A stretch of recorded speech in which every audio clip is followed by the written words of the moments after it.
Hi, Reinhard. Welcome back to our another session with lots of information. How are you today? Oh, I'm fine. Looking forward to our talk. Yeah, I start laughing because I asked you, how are you today? And you're going to say fine or good. So anyway, so that's another topic we have to think about for future webinars. How are you today?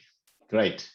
So today, as we have discussed earlier, we're talking about the benefit management, importance of the benefit management, and how the organization can ensure they identify the benefit, they have the right mindset, deliver the benefit, and ensure that benefit is sustained. And organization benefits, and the people benefit, the beneficiaries are benefiting.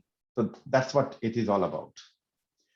So it's a very common topic when we are learning about the program management. Program management is all about benefits. So anybody's preparing or have prepared PgMP, they know what we're talking about. Yes, preparation, reading material for certification is important, but the practical use of benefit management is also very, very important. Yeah, what do you think? Absolutely. So I think that topic is touching on the question, why do we do projects? And basically, my perspective is we do not do projects to deliver something, let's say a product, or to install a software on our computer and say, okay, that's it. So there should always be a reason why we do project programs and these kinds of endeavor. And that's very critical because right now in these times, we need to do much more or achieve much more than just deliverables.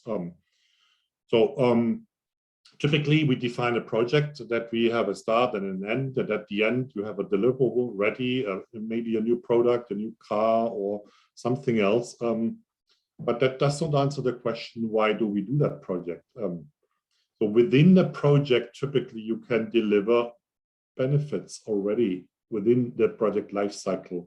That may be that you reutilize certain parts or components or work packages that you learn.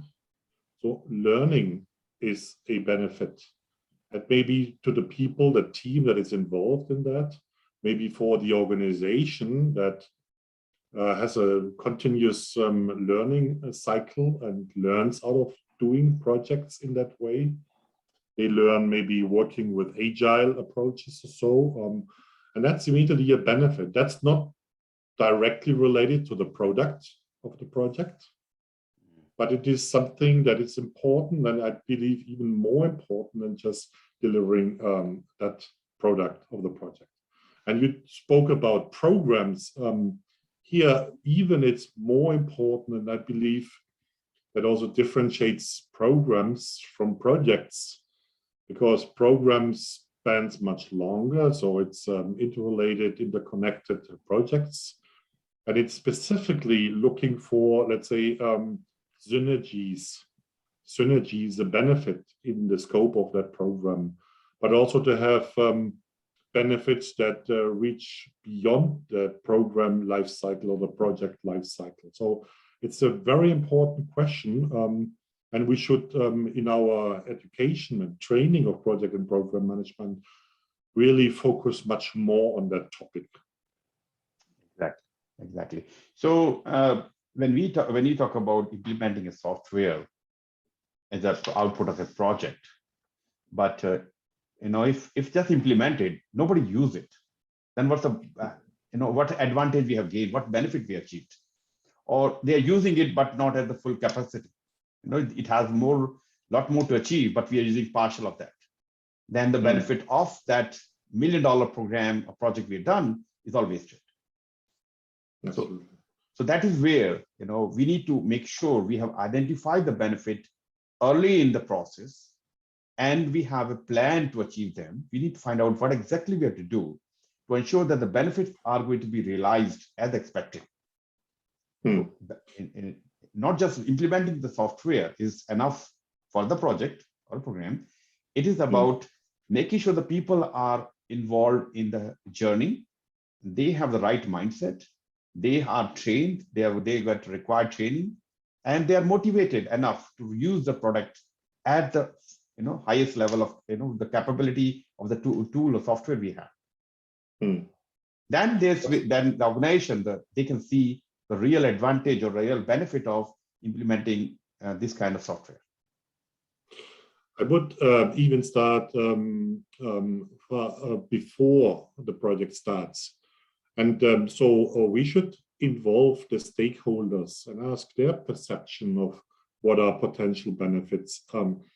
It's typically the sponsor that is interested in benefits, maybe more in benefits than in the product of the project. But we should, and if you speak about IT projects, also should have a close look into the users, into those people that apply a certain software on their computers. It's also the project team, what kind of benefits they want to get.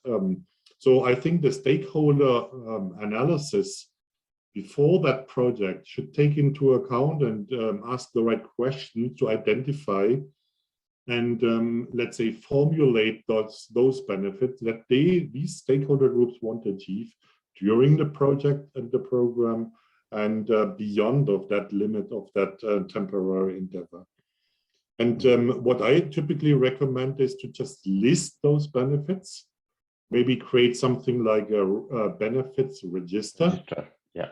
That may help you throughout the whole project and program to follow on, to do the proper planning on that. So how to realize those benefits in the journey, but also then to control and at the end capture those benefits. And this is why a lot of IT projects fail, because they do the rollout and they think, okay, job done.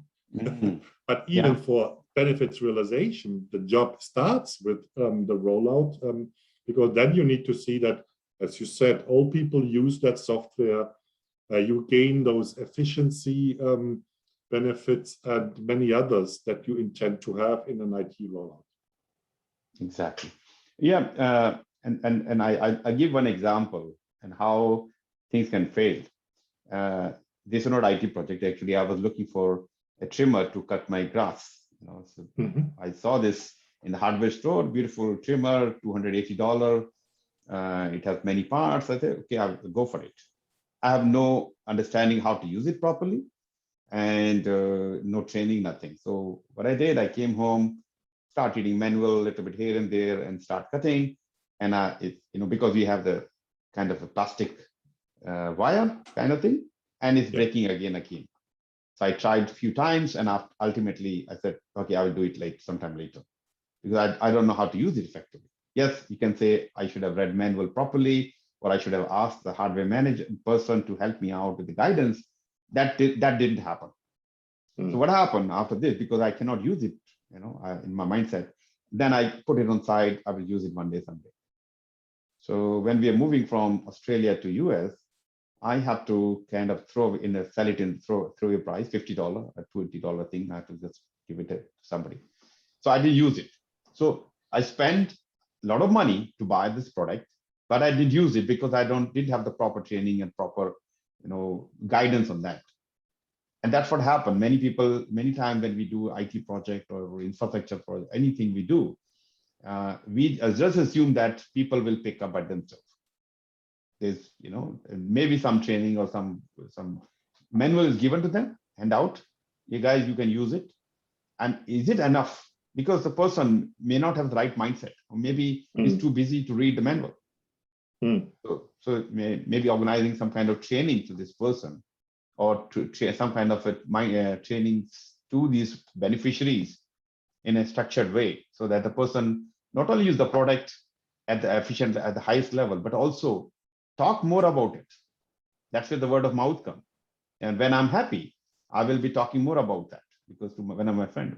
If I'm not happy, that's a dangerous thing. If I'm not happy, I will be talking to more people. Say, look, whatever you do, don't buy this product.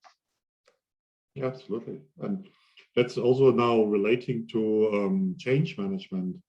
So if the people are, let's say, understanding why we do such a project and what's in for them, so that's a totally different motivation to take part in that project and to work, let's say, to make the most out of that.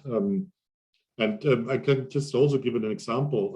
This week I was doing a workshop for a very large organization in updating or upgrading the project management. And we were talking a lot about detailed stuff and so on, but I felt there's something missing. So people are just very technical, doing new tools and templates and stuff.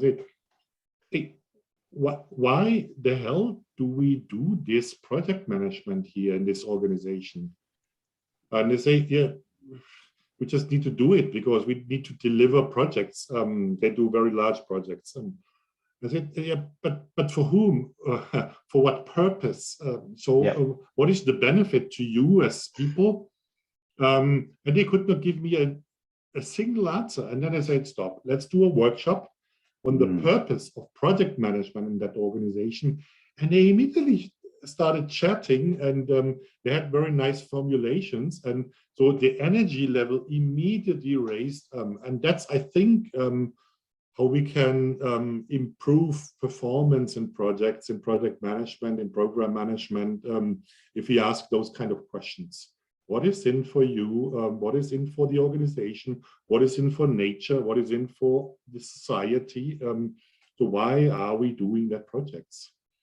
And that's a key question for the sponsor, which is framing and defining the business cases and so on, to provide a space for that kind of questions. Yeah. So the purpose, understanding the purpose of the work we're doing is really important. I think before coming to the purpose, we should kind of create a vision, the future state of the project, the program, or the benefit. Once the benefit is like, how it's going to look like. So that will help you to motivate your staff to show them, hey guys, once we've done this project, this is going to look like. We say, let's say we're talking digital transformation, and once the digital transformation is done, this is going to look like this. Now the things are happening faster. The approval happen very fast. We can cut lots of red tapes and other thing, and we have a better result, fast results, because everything's happening, moving. Email alerts, and that's where people see that. And when they can connect themselves, yeah, that makes sense. This is exciting. Currently, my work is taking, the same thing can be done in 5 minutes, and it's taking me 2 days to, go through many people to get my approval. They get excited. Now they're connected. And once they're connected, yeah. I had a very nice discussion with senior managers about implementing project management to their organization. And they say it's so time consuming, so that we always need to have escalation meetings and task force and everything. And I said, okay, what is your vision? So now imagine you fly 1 year into the future and draw it. But I said, draw a picture. And they came up with a very nice picture. And that is them, senior management, on a, let's say, beach towel, on a small island with a palm tree on top. They have a pina colada in their hand and saying, that's my vision of being senior manager in that organization with a performance project management, because I can relax, no fighting mode and something. And I think if you start thinking from that future perspective, that vision, what you said, and also beyond the, let's say, product of that's a project, I think it's very powerful, raises motivation and inspires people really to do the extra mile. Yeah, I like your example. These people made a picture. They're not saying improving productivity or this margin increase and so on. And they have made a picture of relaxing and the one of the beachfront house with the family around and having whatever. So this is actually very powerful when you can put things in picture. Now people can see, yeah, what this means is we have a more relaxed time. We don't have firefighting. We are, the information flows very, very smoothly, and people have more relaxed time. Then that's more encouraging than just what I say, improving productivity by 20% and reducing the customer call rate, customer complaint from 100 to 5, something. These are good way of measuring, but not for creating the vision. And I'm very impressed the way you said, creating a picture of how it's going to look like. Yeah, and if we utilize that as a tool at the starting of a project to say, okay, what are the benefits you're looking for? Maybe just not verbally or written down, so just use that pictures. I believe, and I use that quite a lot in workshops, just draw a picture. Yeah. And if you now, I often ask project managers in that in such a training, draw how you feel in your role as project managers. And it's a bit frustrating to see those pictures, and I have hundreds in my gallery. People being tortured, having huge backpacks of load on their shoulders and walking up steep hills. And I had a very, very bad one. He characterized in the picture himself as being Christ on the cross, and all the people are putting nails into that body. But he said, that's how it is in my organization. Nobody's supporting, everyone is punishing me, or let's say putting me under pressure. And you can imagine that this will never be a performant project management in that organization. And we need to just turn that around and say, okay, how would you feel to being empowered in your organization? Yeah. Captain America, or then you see really funny faces.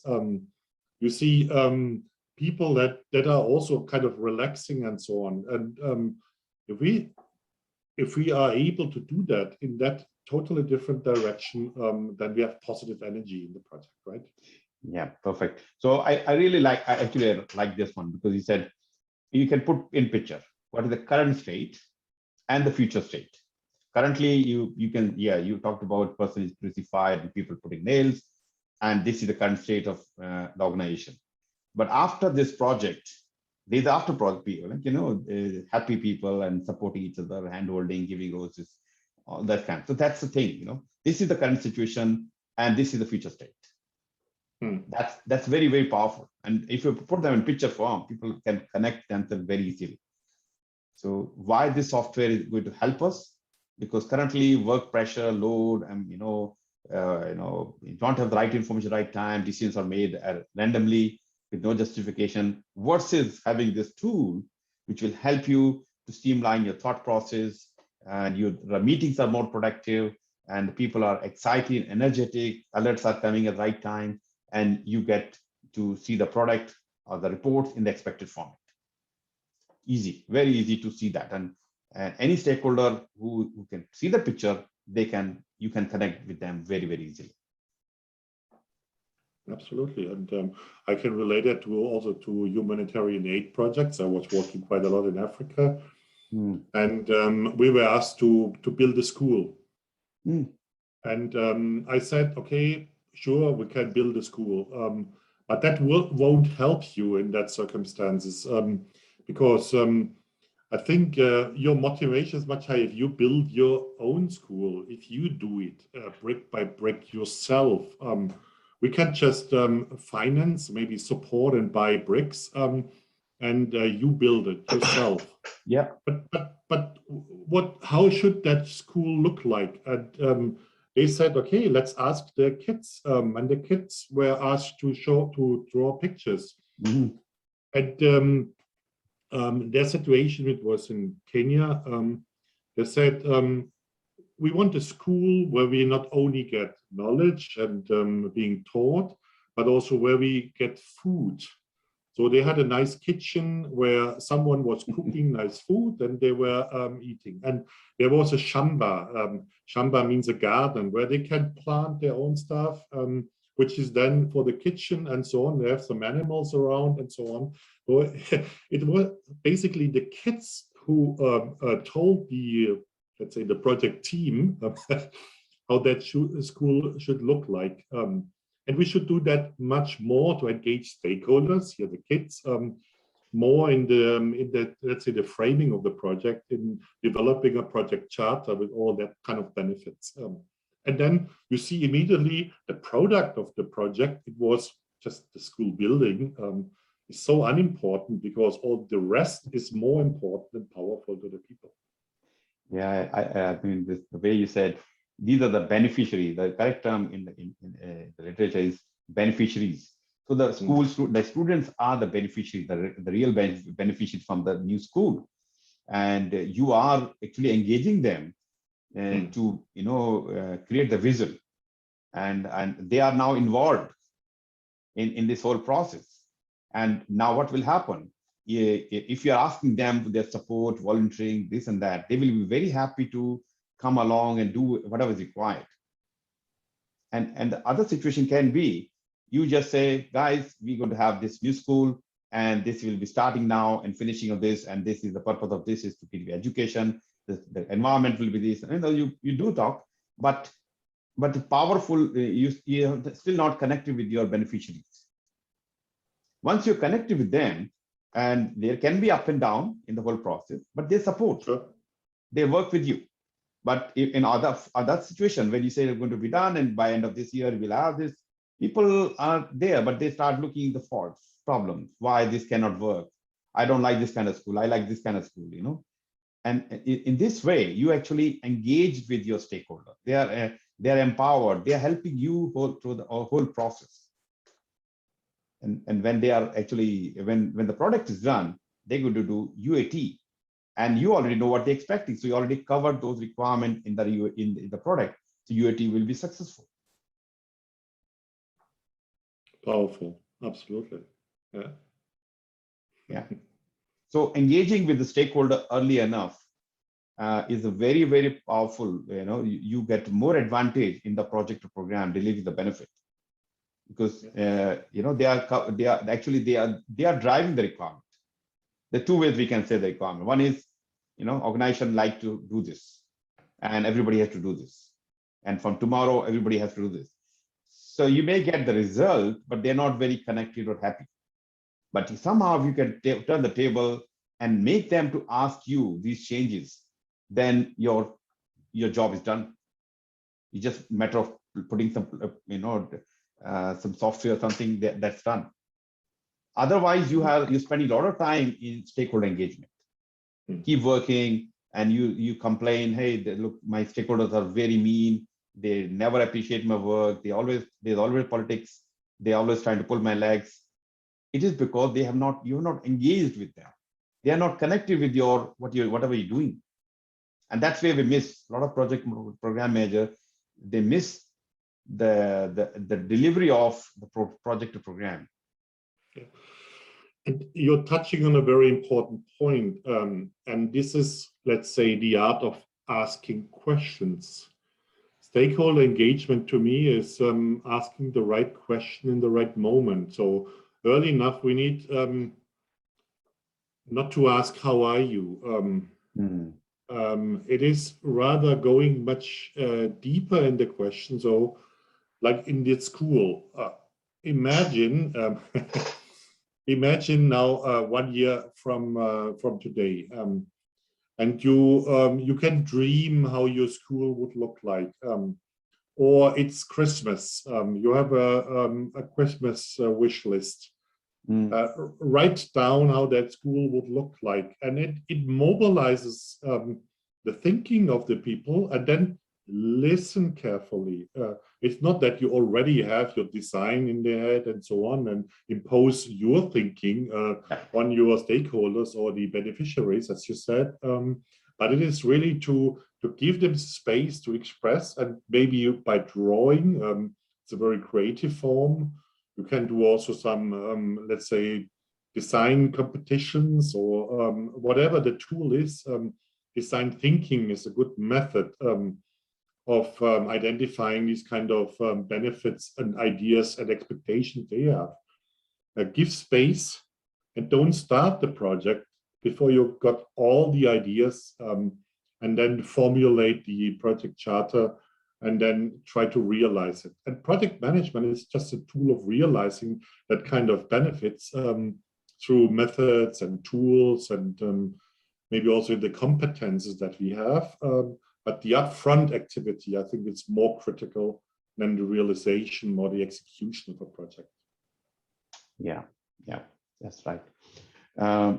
So in the situation when, let's say there's a compliance requirement that your organization has to be compliant.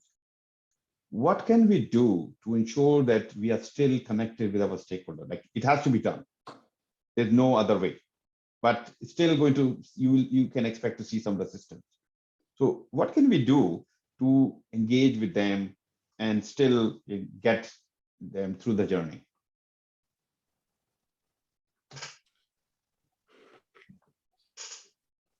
First, you need to tell them why are you approaching them, because maybe in the construction area or in the public infrastructure area, we just say there's a need for a new road, or we right now in Germany we build a lot of power lines to bring the power that is available in the north down to the south.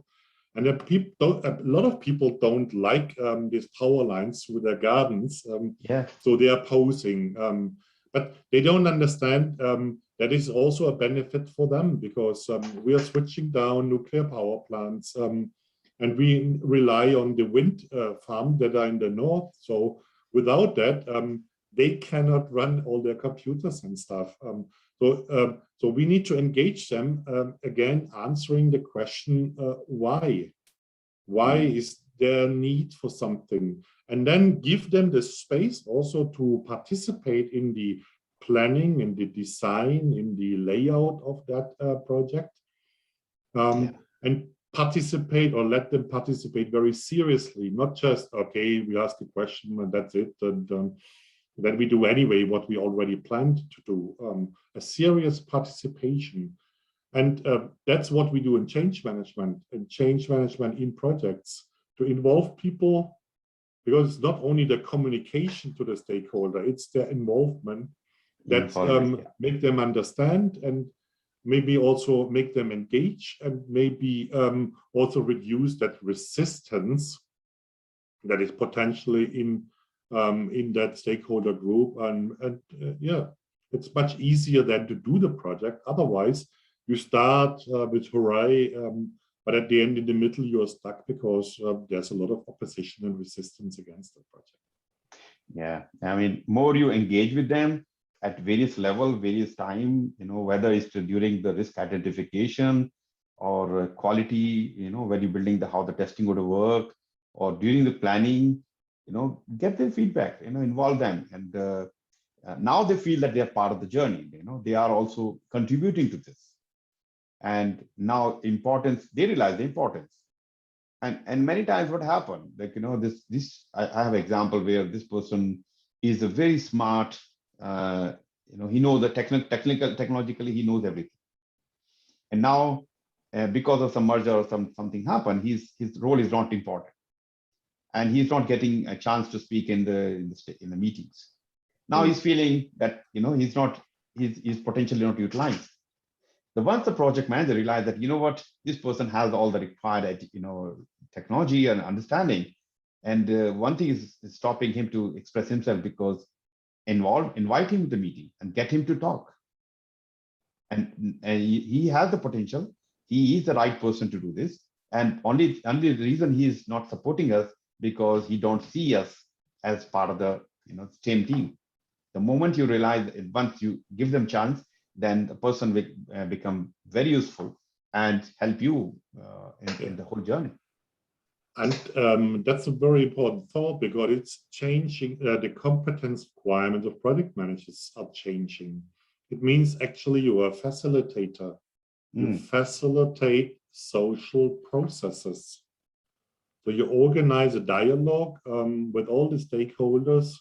You will need to have skills and competences in asking the right questions, facilitating their communication towards a consent, because at the end you need to have an agreement and alignment of all these stakeholders group towards a, let's say, common and agreed upon objective or set of benefits that you want to achieve. Otherwise, it's difficult to do that project. So I think, again, we are at the point where we say a project manager is more a social animal, someone that uses more the soft skills, these social communication, etc., competences to make the project happen. And that's necessary for benefits realization. Exactly.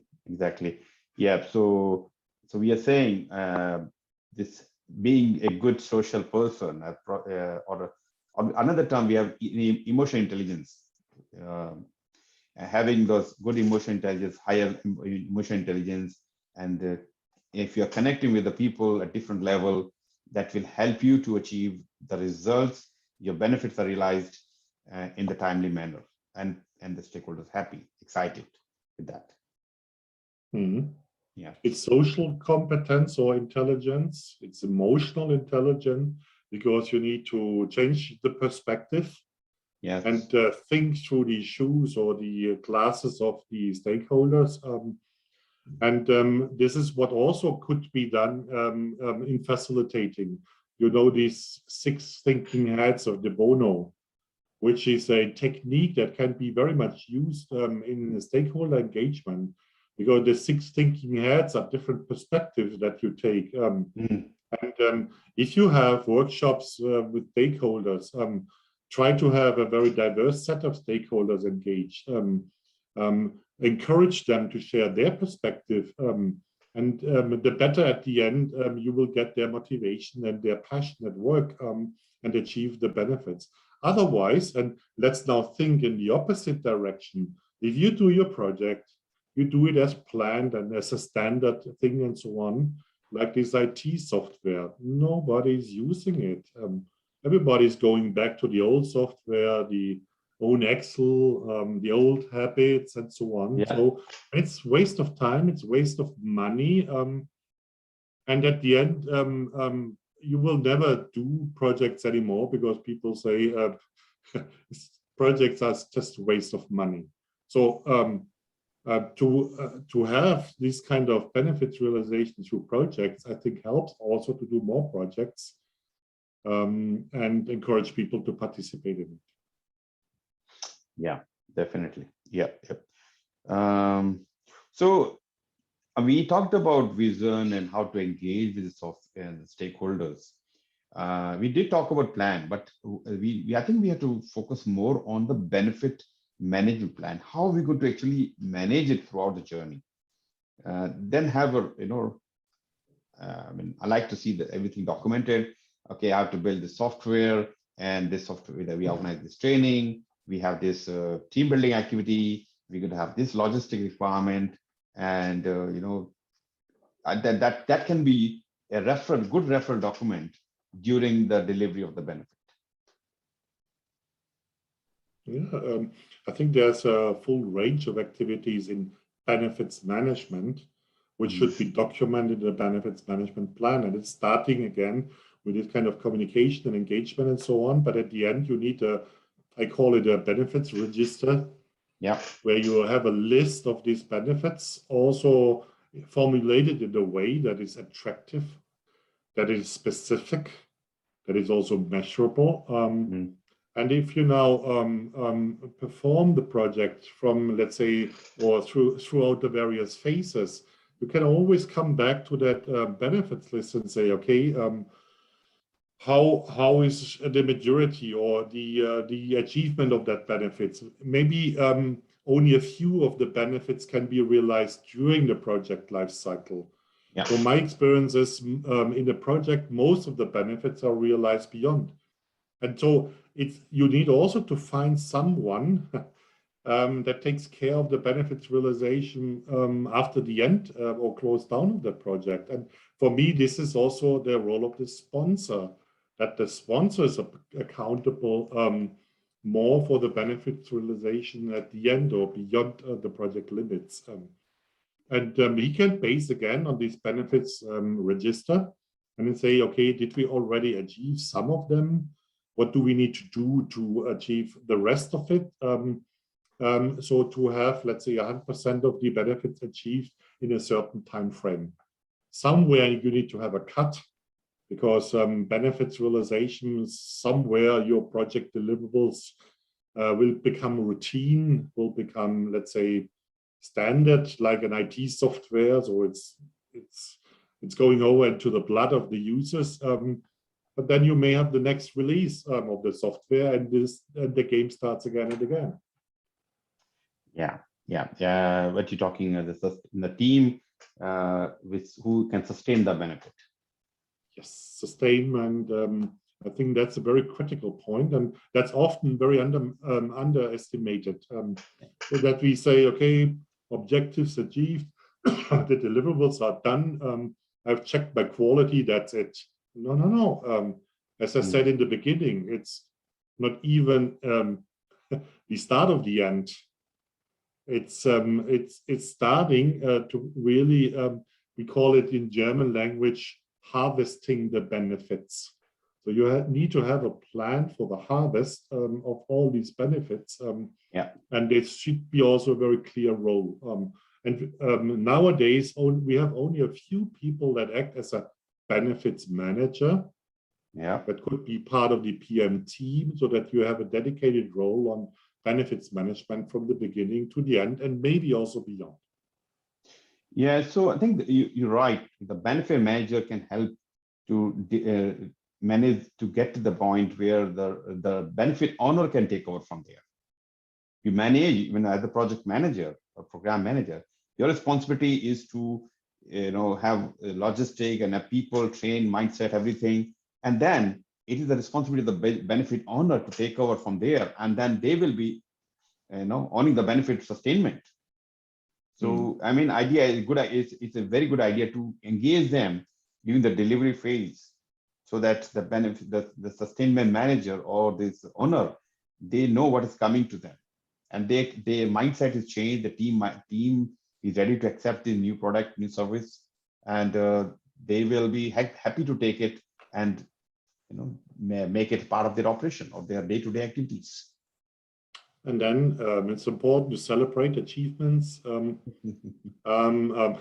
like with this school. And if you open that school, and if the people celebrate, you have a big fest, and you can see the outcome of that kitchen and that chamba with all the things they have created themselves. From the idea, the first vision, to reality. And imagine now how powerful project management is becoming if you make that vision real. That's all the idea I see in doing projects. So now, because your stakeholder already connected, they have been waiting, working with you. Now they can see the result. They can see the the garden, food, what they were hoping for. They are excited. They are connected. That's where we talk about stakeholder. Customer satisfaction is very high. And often what happened, people think that delivering a project within the cost, the allocated budget, and the time frame with quality. Of course, these parameters are important, but a happy customer, when you hand over the key of this new house, brand new house, this family is really, really happy to receive that. It's not that, oh my God, okay, the color of the walls, I don't like it. I wish I can change the tiles. But because you're not engaged, you don't know, you didn't have any chance to make any adjustment. So the engaging the stakeholder from start to end, especially the beneficiaries, is one of the key criteria to measure the success of the project. Yes. And so this is why I sometimes struggle with these magic triangle or iron triangle or whatever you would call it. And also these Gardner studies where they say most of the projects are failing because we are not staying in time, not in budget, not in specification. So, and the very famous example is the Sydney Opera House. It was a disaster if you relate to the iron triangle. But from a benefits point of view, it's a huge success because it's attracting millions of tourists and visitors, which brings a lot of money into Sydney, which is it's an icon building, so we should not be too much, let's say, focusing or scared not meeting the iron triangle, but we should be very much, looking at the benefits realization, and so our focus should be more to that side than to this, let's say, constraints. I think you rightly said, like the sponsor and the stakeholders you have, like the senior stakeholder, they are involved in the whole project program life cycle. They should, money is important, time is important, and quality important, but they have to see what benefit we said in the business case we're going to achieve, and ensure the benefits are realized. If, if it is for the happy customer, or you correctly mentioned Sydney Opera House, I have visited multiple times. I've seen it. It's so beautiful with the harbor bridge on the back, and then you have an opera house. Actually, I have a picture other way around where I'm doing a yoga pose, standing on my head, harbor bridge on the back. I can see the opera house.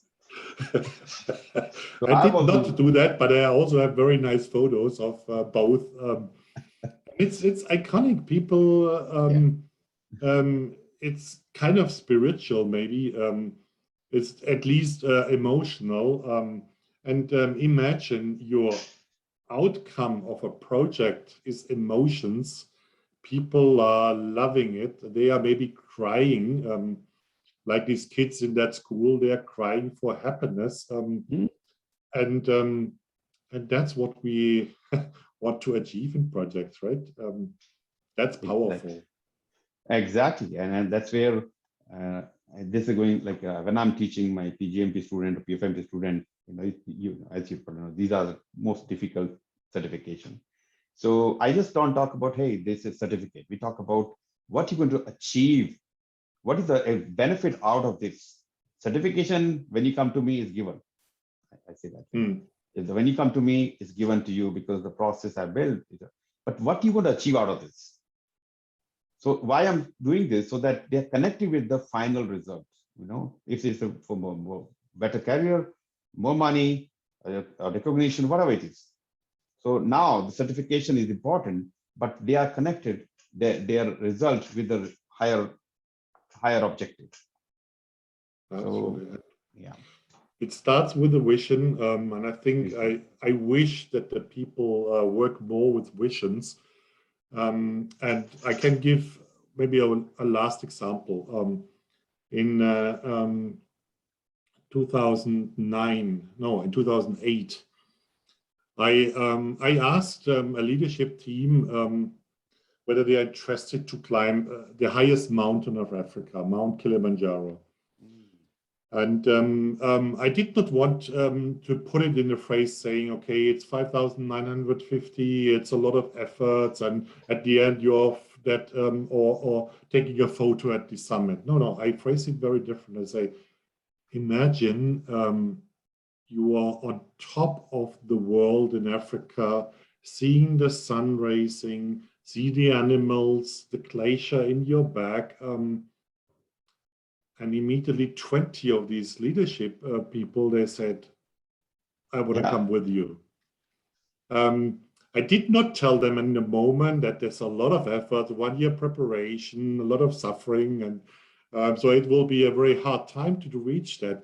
But this kind of vision of this, I'm on the highest mountain, highest elevation with a glacier in the back and see the sun climbing. It's so emotional, it's so touching and so on. We 12 people, we were 12 in that team, all reached that summit, saw the sun rising, and it was exactly that picture that we say that was so emotional and powerful. They still remember now after 12, 13 years of experience in that. That was, I think, their best experience in their whole life. Yeah. And so let every project become the best experience of your life, and you're successful. Exactly. I mean, this is very, very nicely said, because once we have a picture in mind, and even though we have ups and downs in the project of life, because we are connected with the future state, the vision, we will come back. If we don't have any vision in our mind, everybody's doing it, or everybody's climbing this mountain, I will also go there. And you go there, you find there's nothing special. Because you on the top of the mountain, you say take picture and then come back. But if you are going there with this is what could happen, the experience and this, and even though there are some ups and downs, as I mentioned, you may be struggling to climb that because it's too steep, but you will find ways to go there. Otherwise, if you're not connected, you'll find ways. How can I come out of this? I'm not into this. I'm not interested. It's too high for me. As I'm going to get hurt because of this, and I have a pain, I have a headache. you start complaining all those things. But if you're connected, even if you have headache or pain or fever or whatever, you will find ways to be there because you are connected with the vision. Absolutely. So I think that's a very powerful vision, and maybe next time we can deep dive into that because I like that topic, the power of projects.